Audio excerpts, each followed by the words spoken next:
vai apresentar os guias nos bairros amigáveis à primeira infância e o jogo.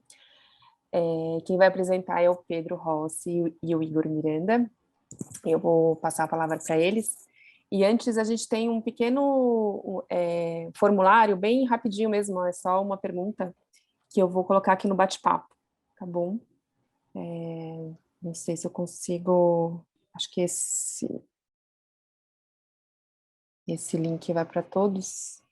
Se vocês puderem clicar e responder rapidinho. E eu já passo a palavra para o Pedro. Pedro, você que vai começar? Isso, Bianca, vou começar.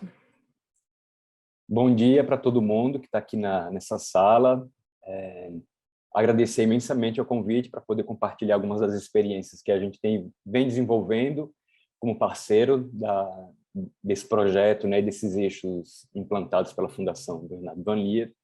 E, bom, em nome do IAB, para nós é uma honra poder compartilhar duas dessas experiências que foram super importantes para o trabalho do nosso projeto, que hoje tem alguns desdobramentos e que vai ser interessante se a gente poder falar um pouco sobre eles. Então, agradeço também a contribuição do Igor, nosso colega de equipe, que trabalhou incansavelmente na produção do jogo como a ferramenta, que é o que ele vai apresentar.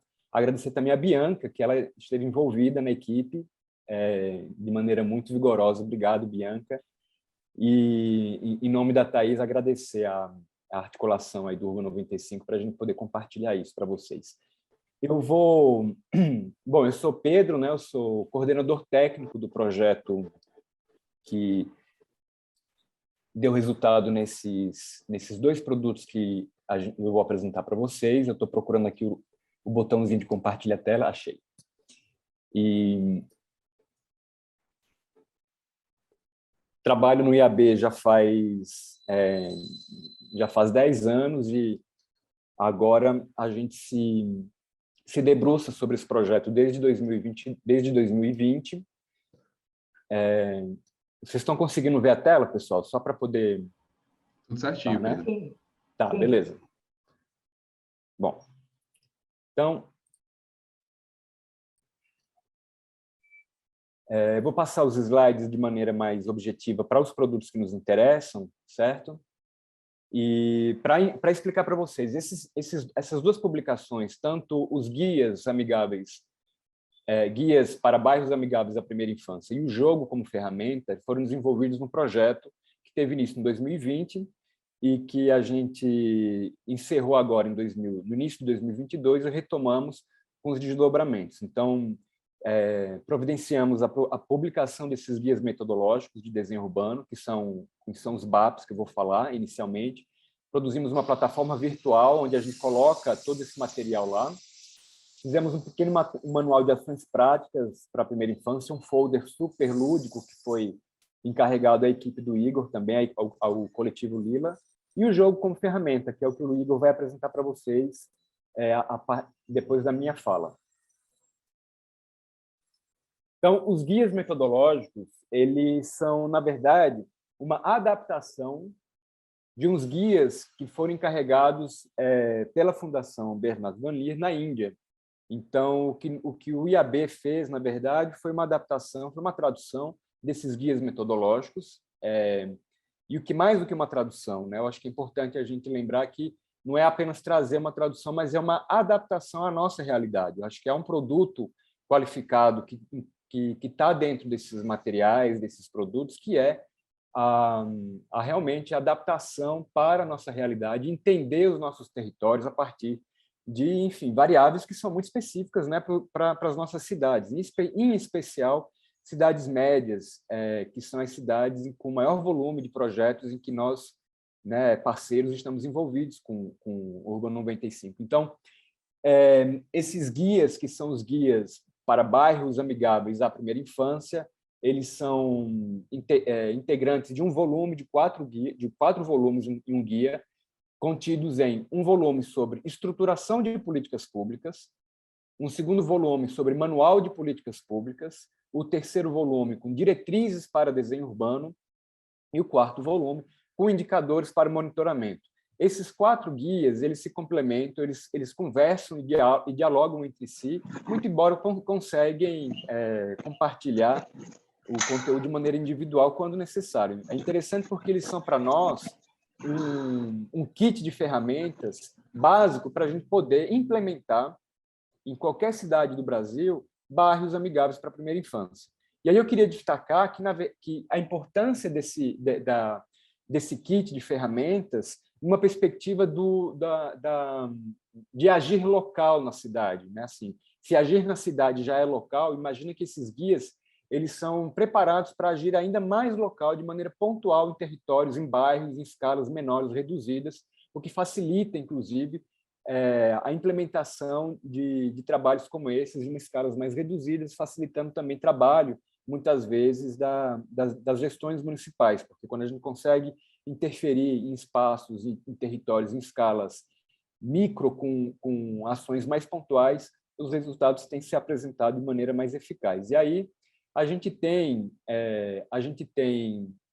no primeiro guia, um pouco sobre a reestruturação de políticas públicas, com uma introdução aos princípios da primeira infância na cidade, necessidade de segurança, de ambientes de cooperação, espaços ao ar livre e acesso verde. É uma introdução ao tema, é uma apresentação, um preâmbulo, né, com a importância de pensar o planejamento urbano na escala do bairro, né, nessa unidade, entender o que significa a unidade de vizinhança e a implementação dessas ações de intervenção nessa perspectiva de unidade de vizinhança, pensando na cidade de 15 minutos, que é a cidade mais adequada para 15 minutos, deslocamento de 15 minutos, né, e que seja seguro, acolhedor e acessível para todo o público, pensando principalmente na perspectiva da primeira infância.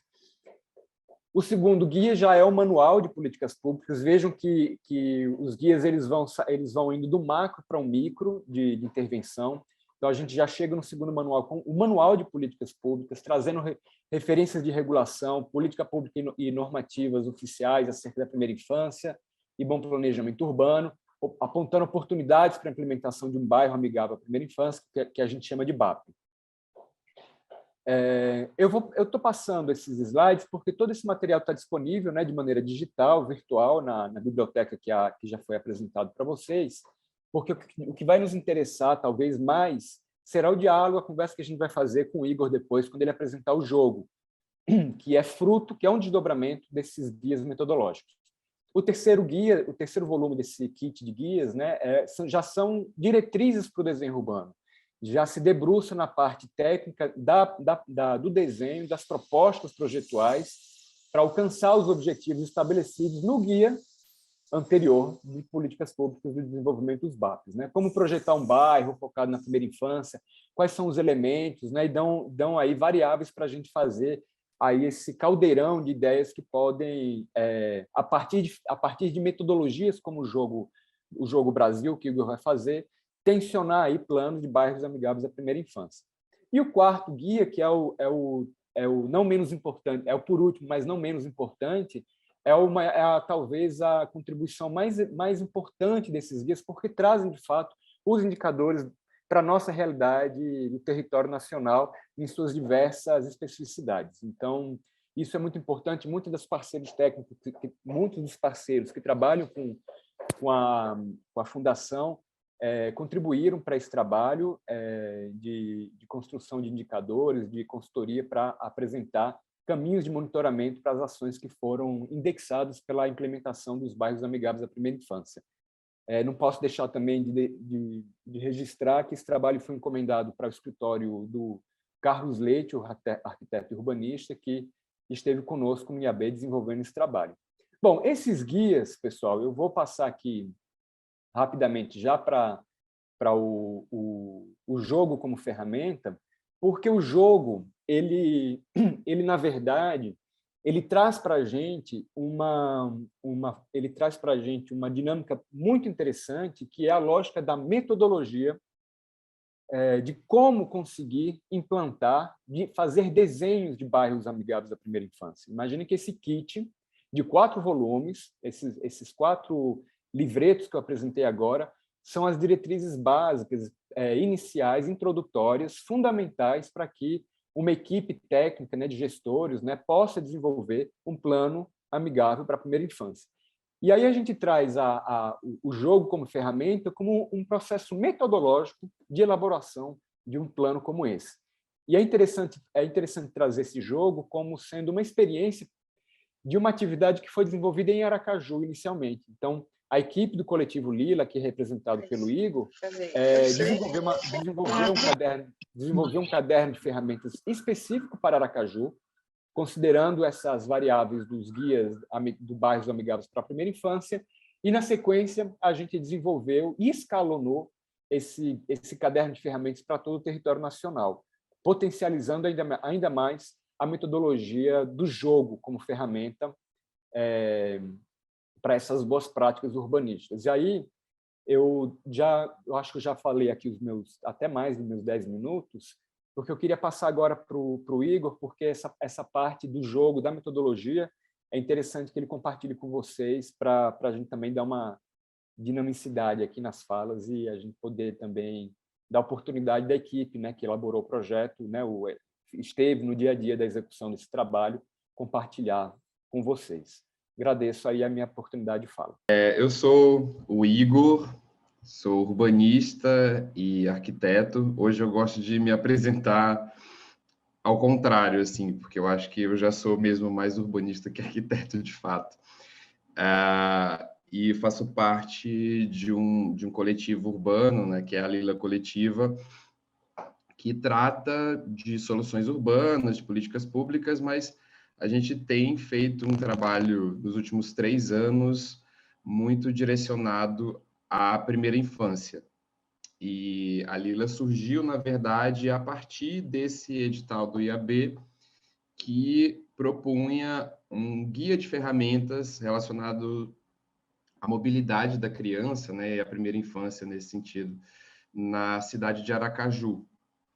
E aí o jogo que eu vou apresentar hoje aqui para vocês, que nós vamos apresentar, na verdade, é fruto desse trabalho, né, fruto desse projeto.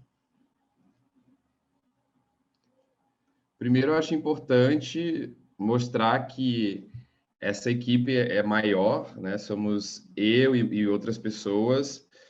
Tem aí a Lê, a Aline, André, Carol, a Isabela, o Lucas, a Luísa. E nós somos uma equipe, na verdade, multidisciplinar. Não somos só arquitetos e arquitetas. Tem estudantes de arquitetura, tem a Aline, que é administradora, tem a Luísa, que é pedagoga.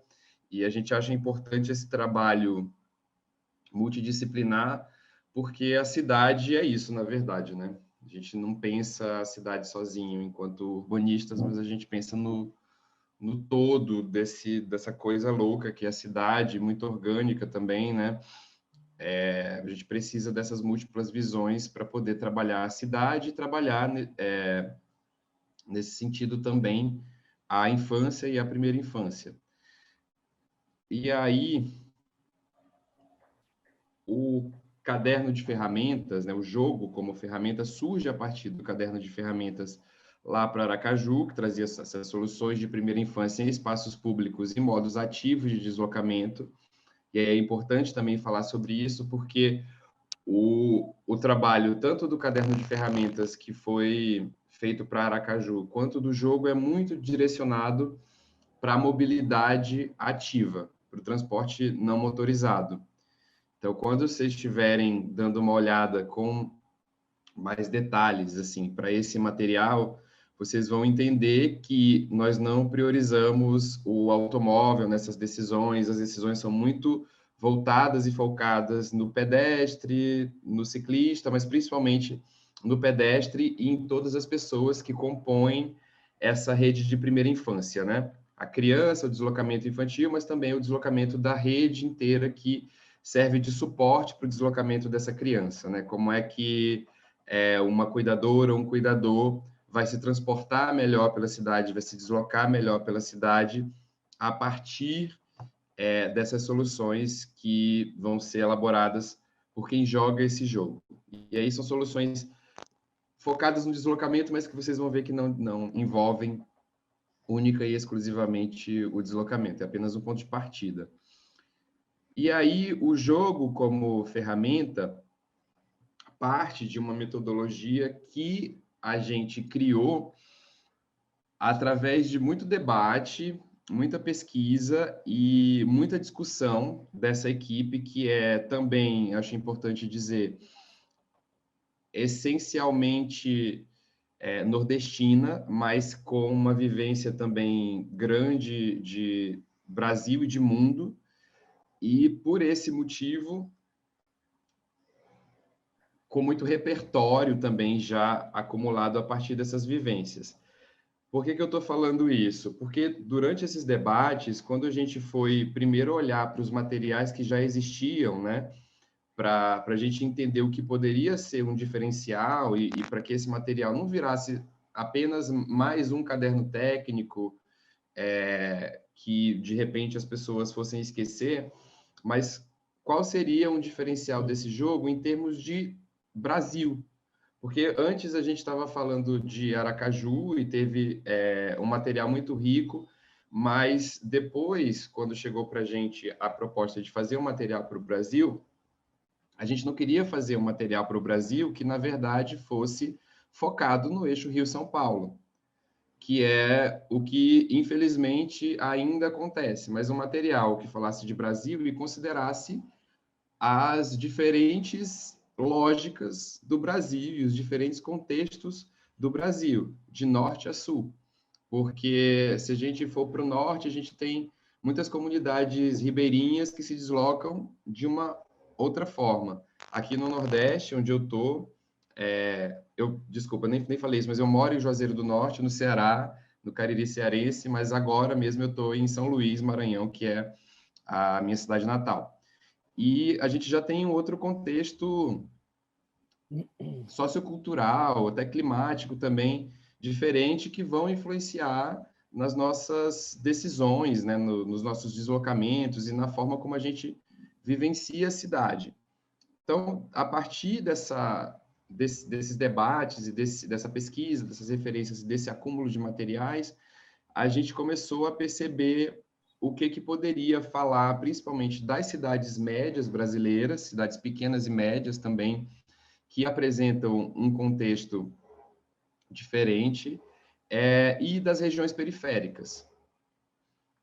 A partir disso, nós nos concentramos em alguns eixos principais para esse material, que são espaços livres, mobilidade, infraestrutura, atividades ao ar livre, que não necessariamente estariam ligadas a esforços físicos, vamos dizer assim, no sentido da infraestrutura, né? Uma infraestrutura física, mas o que a gente pode propor de atividade que não depende necessariamente de um equipamento, e o planejamento por si só, o planejamento, por assim dizer. A partir disso, né, o objetivo desse caderno é criar um plano de ação. O objetivo do jogo é criar um plano de ação. Vocês vão entender aqui mais para frente quando eu começar a explicar essas etapas. Mas a gente queria que, na verdade, as pessoas que jogassem esse jogo conseguissem, no final, ter um plano de ação ou pelo menos um conjunto de diretrizes para que depois isso virasse um plano para as suas cidades e pudesse ser trabalhado mesmo na escala do planejamento e pudesse se desdobrar em outros projetos. Mas a gente parte de um estudo, primeiro, na escala da cidade, depois a gente se debruça para a escala do bairro, escala da quadra, até que a gente chega na escala ali da sua rua. Trabalhar a sua rua, o seu bairro, o seu vizinho, como é que se dão essas relações e como é que se dá a relação entre as crianças, as pessoas, nesses espaços.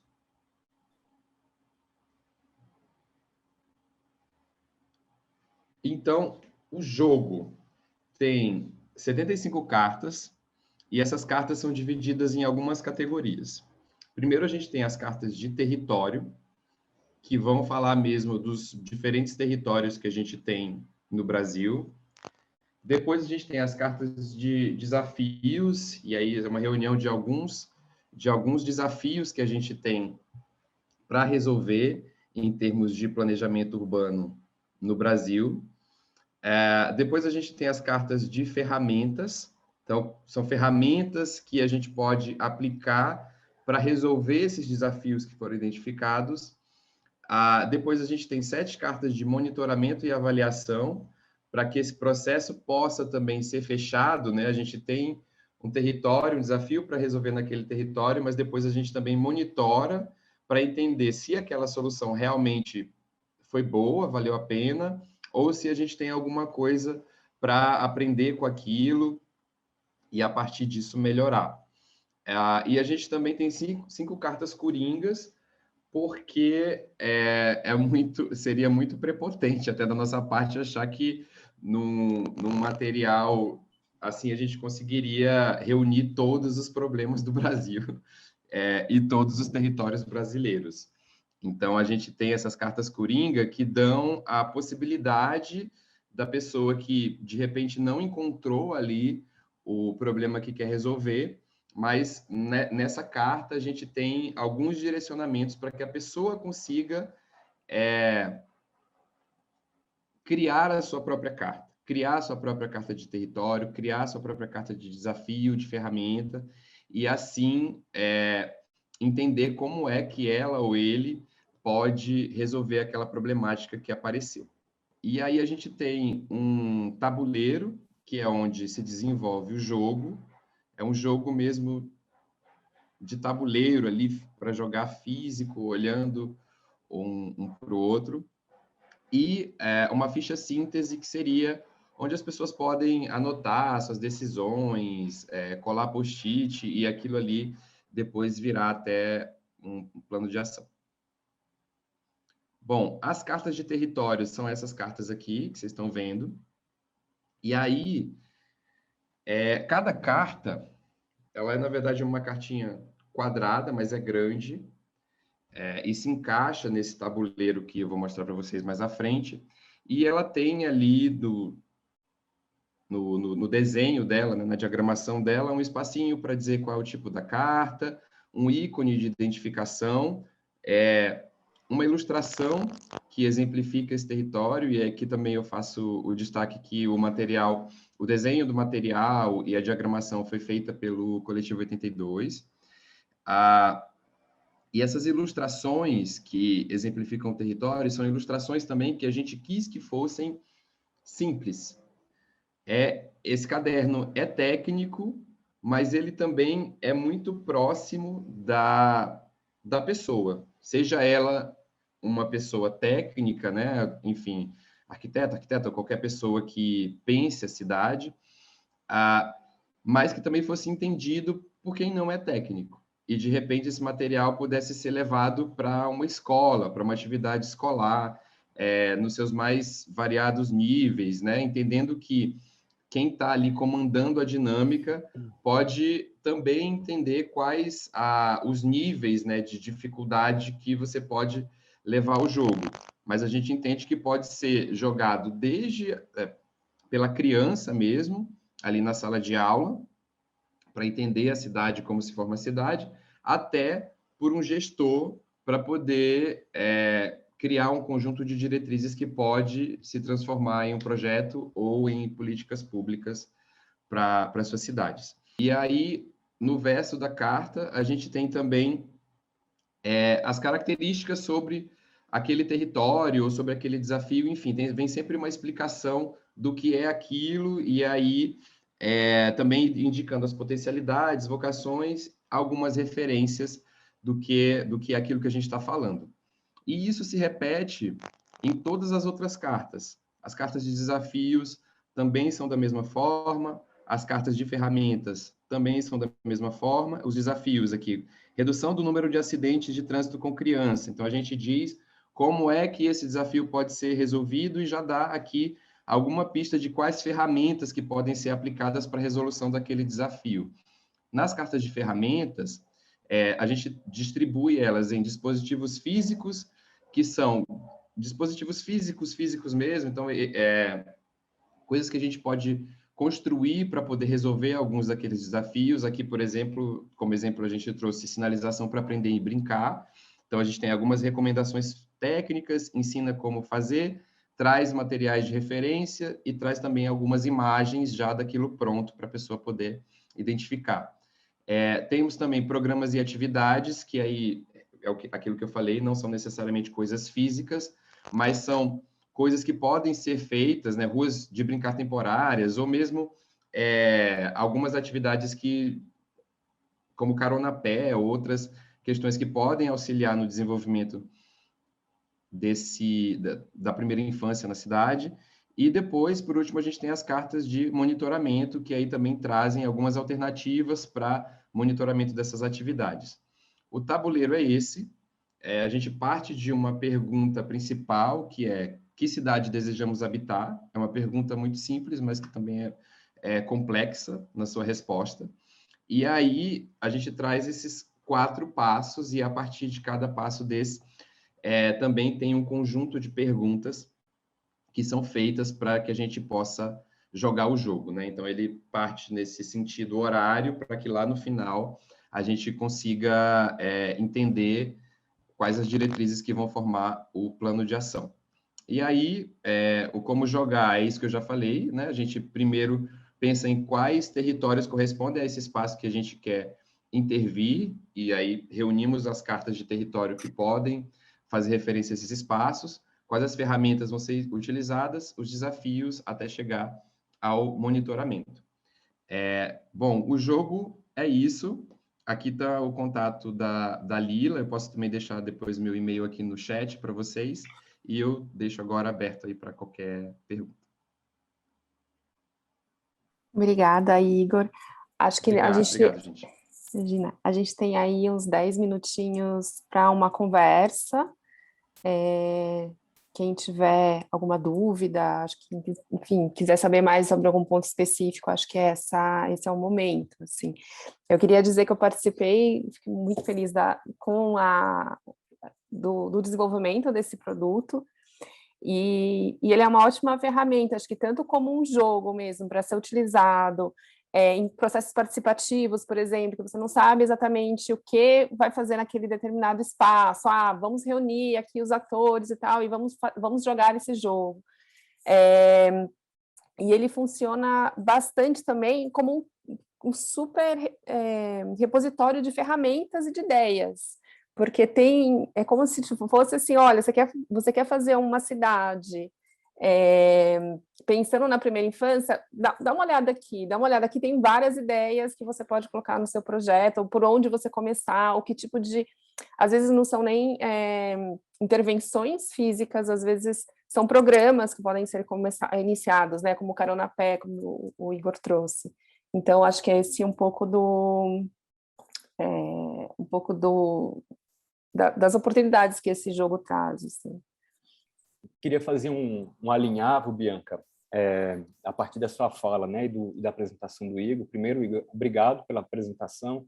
A gente tinha planejado jogar o jogo com vocês. Acontece que é uma dinâmica que leva muito tempo, e para a gente não prejudicar a dinâmica, né, enfim, né, não colocar o jogo, né, fora da sua plenitude, né, e eu acho que é mais interessante a gente fazer essa apresentação, a gente fica disponível para enfim, né, estar nas prefeituras com vocês, enfim, onde vocês precisarem, para a gente poder jogar o jogo com vocês. Eu acho que isso está bem, a gente está de portas abertas para fazer essas oficinas, inclusive com alguma escola, a gente pode tentar articular isso, com o maior prazer a gente faz isso. E eu acho que o jogo, como a ideia que foi apresentar também esses guias, né, guias para bairros amigáveis à primeira infância, eu acho que uma coisa muito legal do jogo é que ele serve como um processo de ativação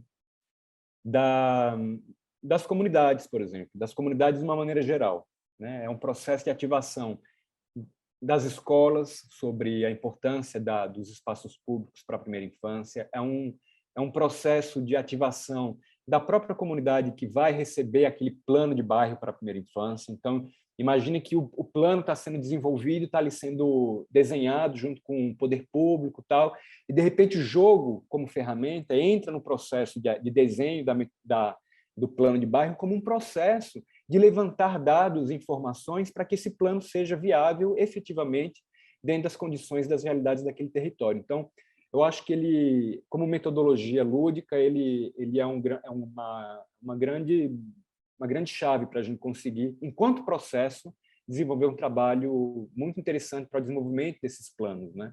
Que não caiam de cima para baixo, que sejam articulados com a população e que entendam a importância antes da lei existir, né? Eu acho que antes da lei existir, antes do plano existir, precisa a população entender a importância, a necessidade e como monitorar isso, né? Então, acho que esse jogo ele vem muito para isso. A ideia foi muito também, só reforçando o que eu falei, sair desse techniquez, sabe? A calçada tem que ter 1,20 de espaço livre para circular, 80 de faixa de serviço e a faixa de acesso ali. Tá, isso aí, beleza, mas o que isso representa para quem está se deslocando todos os dias pela calçada esburacada? Uma foto de calçada esburacada e entender como é que aquilo se constrói, como a gente pode resolver, eu acho que conta muito mais do que a gente chegar lá já se apropriando só do técnico e a partir de uma imposição, até porque uma NBR 9050, por exemplo, não se aplica a todos os territórios brasileiros. É utópico a gente pensar que a calçada bonitinha vai ser construída em todos os lugares.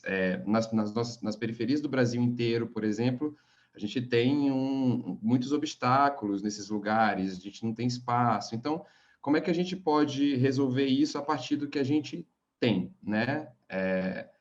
Eu acho que foi esse muito também o nosso objetivo, sabe?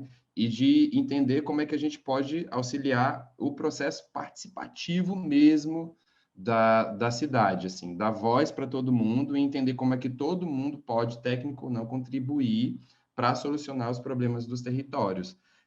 E também incluir a criança nesse processo, porque aí esse debate acontece desde a infância, desde a escola, e a gente já constrói uma base muito melhor. Obrigada, Igor. Não sei, eu queria abrir, se alguém quiser fazer alguma pergunta, acho que pode até fazer falando em vez de escrevendo, ou quem quiser escrever a pergunta, não quiser falar também pode, no chat.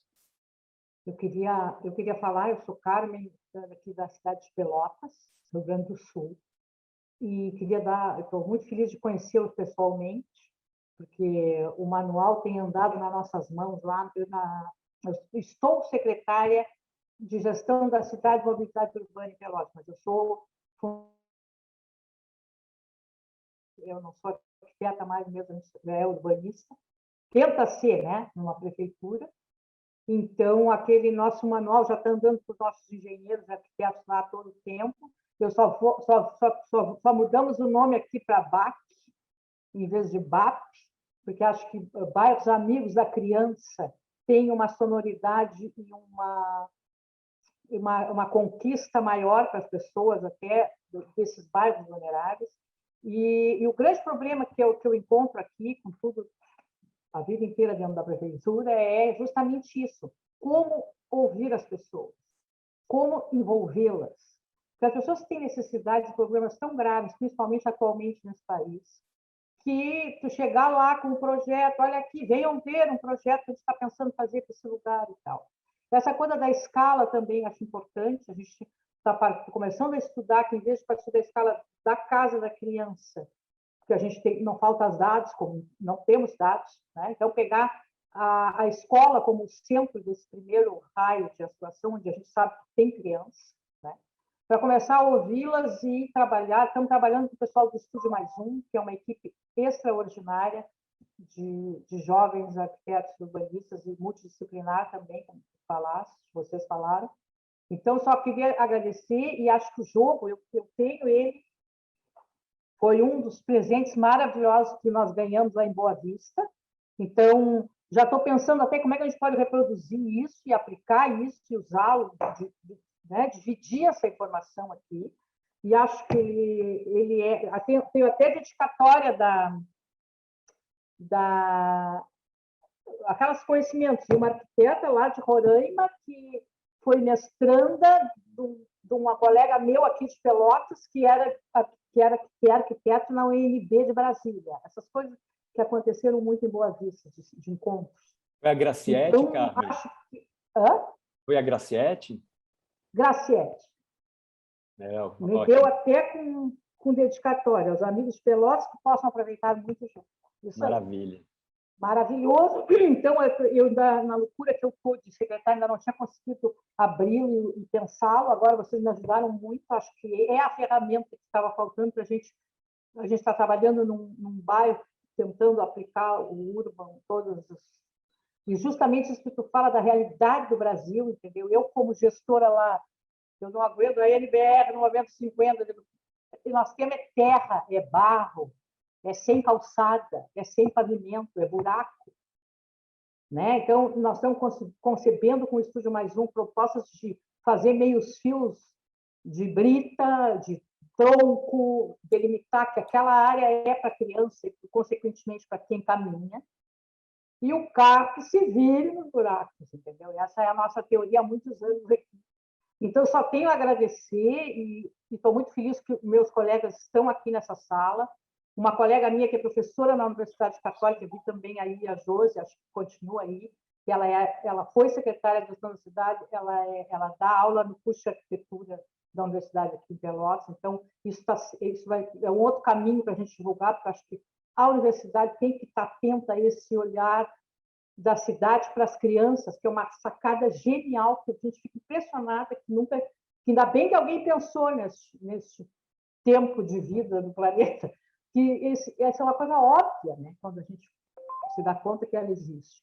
Então, só agradecer e adorei saber que vocês vão estar disponíveis para a gente conversar, para aplicar isso, né, de verdade, e ter esses resultados. Então, era isso. Eu vou parar, porque daqui a pouco o tempo termina e os outros não falam. Muito obrigada, um beijo para vocês todos. Obrigada, Carmen. Vou passar para o Thiago, que está aqui com a mão levantada. Pode ir, Thiago.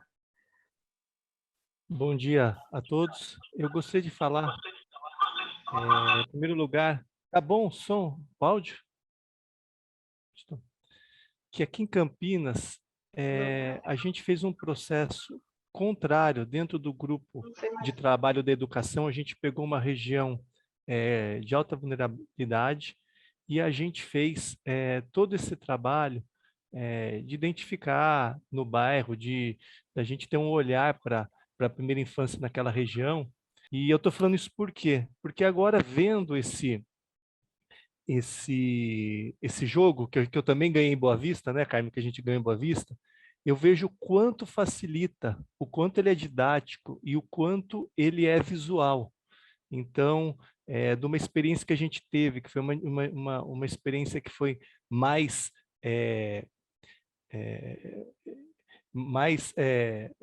formal, a gente ficou no mundo das ideias. Aqui, depois desse jogo, eu vejo o quanto a gente pode se aproximar, ter ideias mais práticas e ter um plano de ação.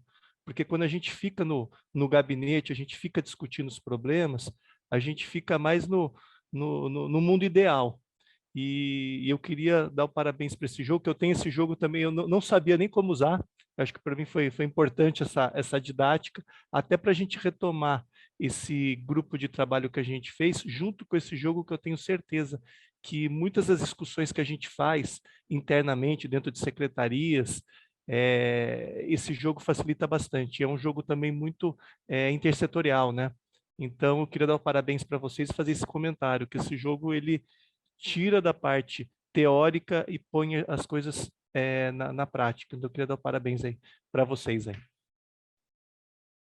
Obrigada, Thiago. Pedro e Igor, quiserem comentar um pouco isso?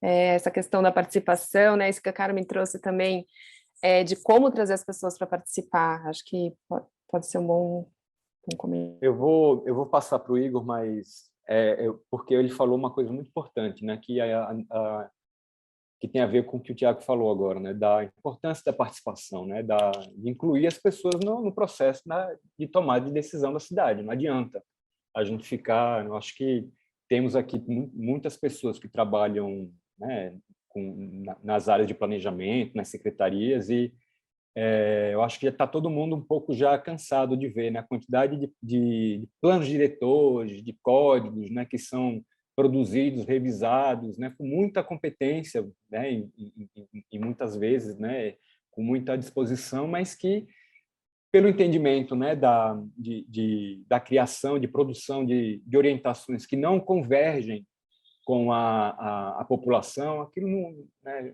muitas vezes fica vazio. Então, por isso que eu acho que é muito importante a questão do processo enquanto trabalho de participação, porque garante, né, um pouco da produção de um documento que seja acompanhado pela própria população, né, que seja monitorado efetivamente, que possa ser cobrado, né. Eu acho que é muito importante incluir sempre a participação para que essas experiências se tornem efetivamente, enfim, viáveis.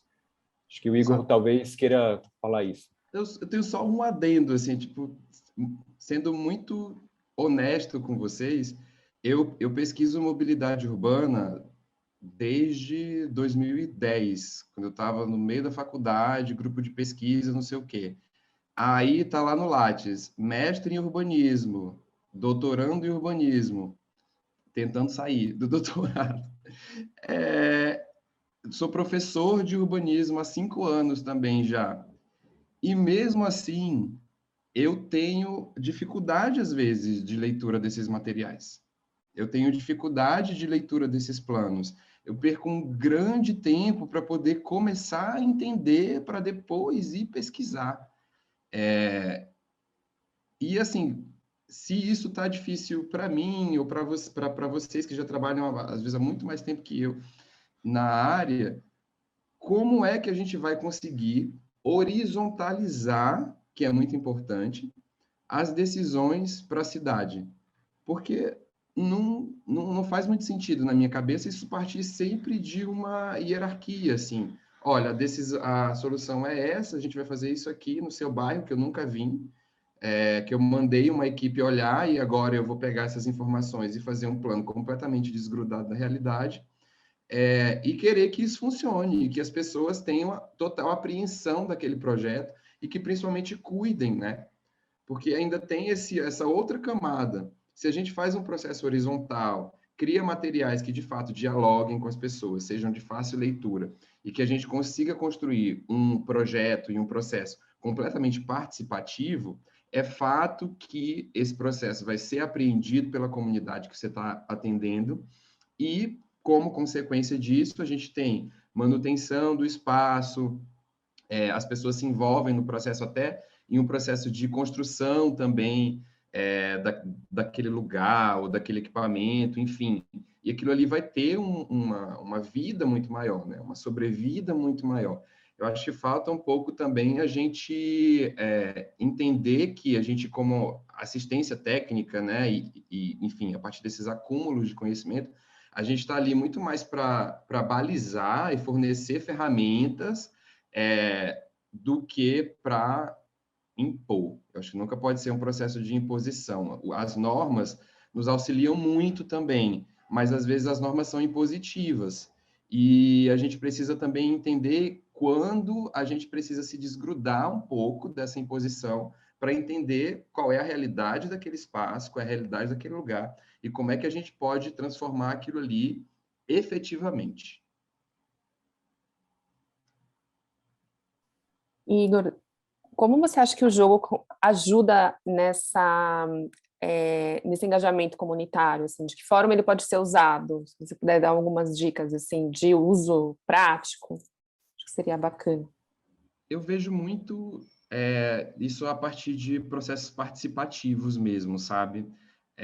Então, por que, por exemplo, em uma audiência pública que vai discutir um projeto ou que vai só apresentar o projeto, por que não se utiliza um material como esse, uma metodologia como essa, para poder auxiliar em um processo de escuta?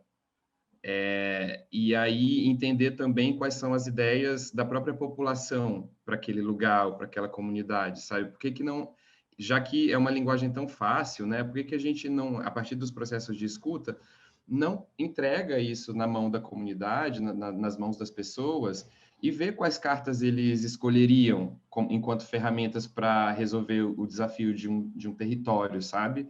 E a partir daquilo ali, a comunidade fulana, a gente foi jogar lá no centro comunitário fulano de tal, eles acham que essas aqui são as cartas que desenvolveriam soluções para esse lugar e não, de repente, o que a gente pensou sozinhos aqui. Eu acho que, nesse sentido, o jogo é muito potente.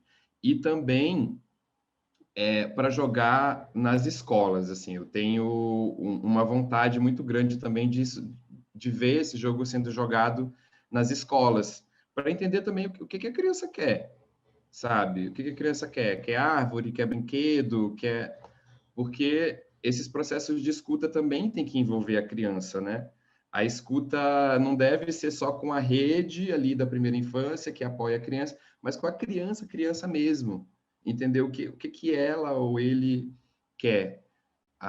Então, jogar isso numa sala de aula, numa disciplina de uma sala de aula, nos mais diversos níveis, eu também acho que funciona bastante. O material é completamente lúdico, é fácil, as perguntas são simples, as ilustrações são simples.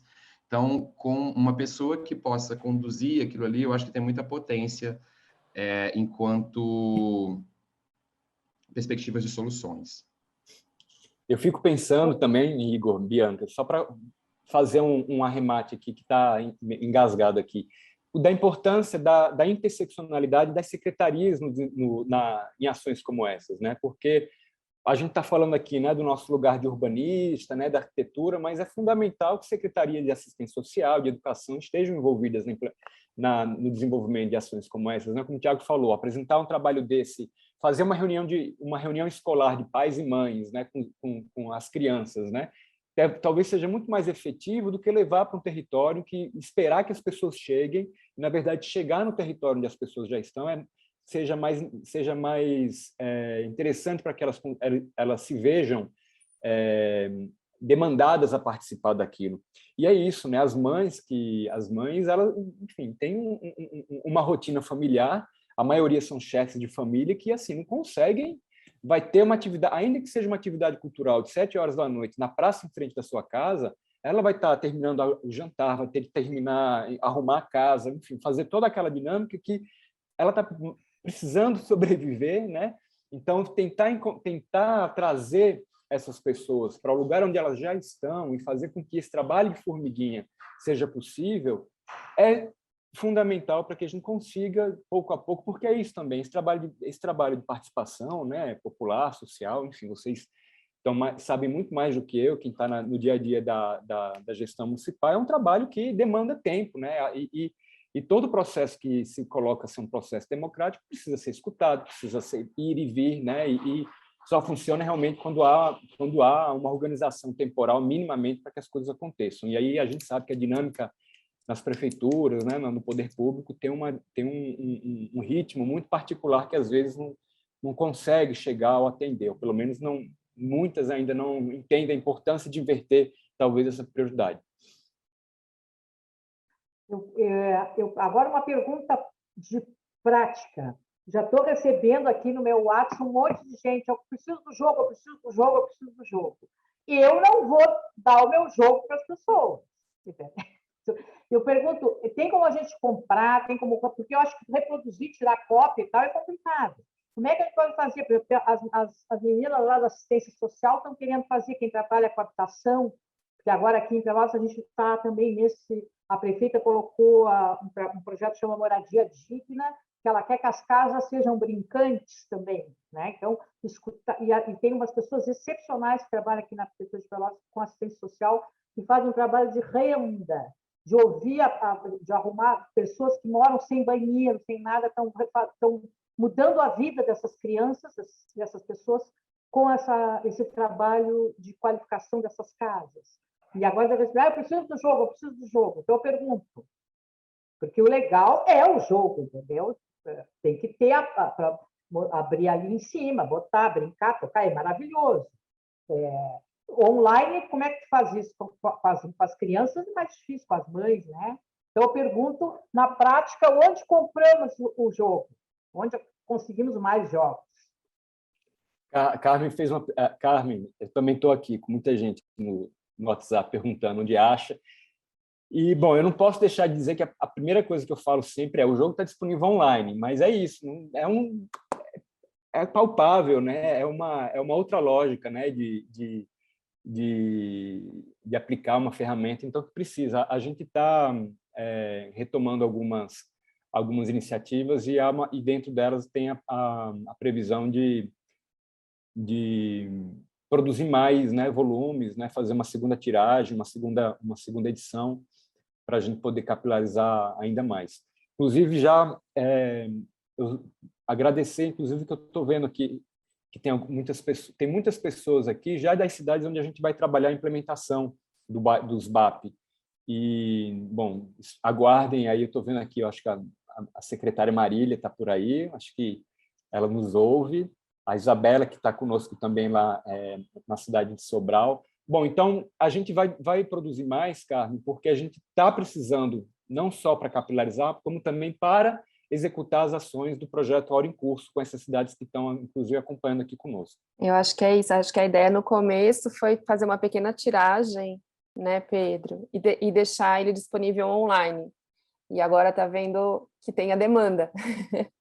E acho que esse é o próximo passo, a gente ter mais. Mas é isso, tá online. Então, os que tem curiosidade, quer ver quais são as cartas, quais são as ferramentas e tal, tá tudo online, pode baixar e falar, eu quero imprimir só metade, eu quero imprimir essas cartas específicas, eu quero fazer um jogo diferente com essas cartas, enfim, é bem flexível nesse sentido. Eu quero aproveitar, a gente vai finalizar aqui, queria perguntar se Pedro e Igor querem fazer uma fala final, e aí eu faço a finalização. Eu vou só agradecer mesmo, agradecer primeiro a oportunidade de apresentar esse trabalho, que assim, eu defendo muito ele porque foi um trabalho muito gostoso de fazer e a gente acredita muito nele, na potência que ele tem, e aí eu fico feliz pelo interesse de vocês e, por favor, joguem, e se tiver algum problema até com o material, entre em contato com a gente, porque a gente está sempre disposto também a aprender com isso e melhorar, tanto esse material quanto outros que possam surgir. E também me coloco disponível, caso vocês queiram entrar em contato com a gente, comigo, para saber sobre o jogo, outras iniciativas. Tá? Eu vou deixar de novo meu e-mail aqui no bate-papo. Muito obrigado. Também queria agradecer, Bianca. Acho que é uma oportunidade super bacana. Esses eventos são fundamentais para a gente trocar figurinha, experiência, né? E se aproximar, apesar de nos aproximarmos em telas, mas ainda é uma aproximação. E em nome da Úrsula, minha colega que trabalhamos juntos também em Aracaju, em nome dela, queria agradecer também a presença de todos os técnicos e técnicas que fazem parte dos parceiros técnicos da Fundação, que estão nesse dia a dia aí, super, super legal. Obrigada, Pedro. Queria agradecer a presença de todos, quero dizer que essa sala foi a sala mais cheia desse webinar, então muito sucesso. Bom, é isso, eu queria também reforçar que a gente está disponível, então, se tiver, acho que é isso, né, Pedro e Igor, se tiver algum projeto específico, Carmen, lá com o pessoal da habitação, quero conversar com vocês, quero trocar figurinhas, como que a gente consegue fazer isso ainda sem ele físico, né, como a gente consegue utilizar o jogo, eu acho que estamos aqui abertos para esse tipo de troca. Tiago também, aprendi como joga o jogo agora, mas se tem dúvidas, se tem alguma dúvida, estamos aqui, acho que é só abrir essa portinha aí, que, bom, enfim, já está aberta, mas só reforçar e a gente vai trocando, tá bom? Eu queria falar antes, dizer uma coisa importantíssima que eu esqueci de falar, da Úrsula e o Ateliê Navio, que é uma pessoa extraordinária, graças à Úrsula, Thaís, tá? Eu me senti viva nessa pandemia, elas me mostraram essa nova forma de olhar a cidade, boa para todo mundo, a partir da criança. Então, eu falei do Estúdio Mais Um, que é sensacional, mas todo esse pessoal da Rede Urban, as meninas todas, os meninos todos, e a Úrsula, que é a pioneira para mim, que eu disse para ela ali, plantou no meu coração, na minha visão, ainda ter esperança que é possível fazer uma cidade boa para todos, entendeu? Porque eu sou arquiteta da prefeitura há 32 anos e tive mais dissabores do que alegrias. E o que o Igor está dizendo agora ali, que é impressionante também. Eu tenho que ler o plano diretor todos os dias, sendo que eu conheço ele desde 2008, e tenho que ler para entender o que é, o que não é. É incrível isso. Então, isso a gente é um outro projeto que era legal fazer, como isso tudo vira uma lei que todo mundo compreenda, né? Que não fique tão hermética. Beijo grande para vocês. Obrigada. Obrigada, Carmen. Com essa fala, a gente vai finalizar por aqui. E a gente fiquem de olho no próximo webinar, que vai ser em setembro. A gente ainda não fechou uma data, mas a gente sempre coloca aí nos grupos e nas newsletters, tá bom? Obrigadão, gente. Bom dia para vocês. Até mais.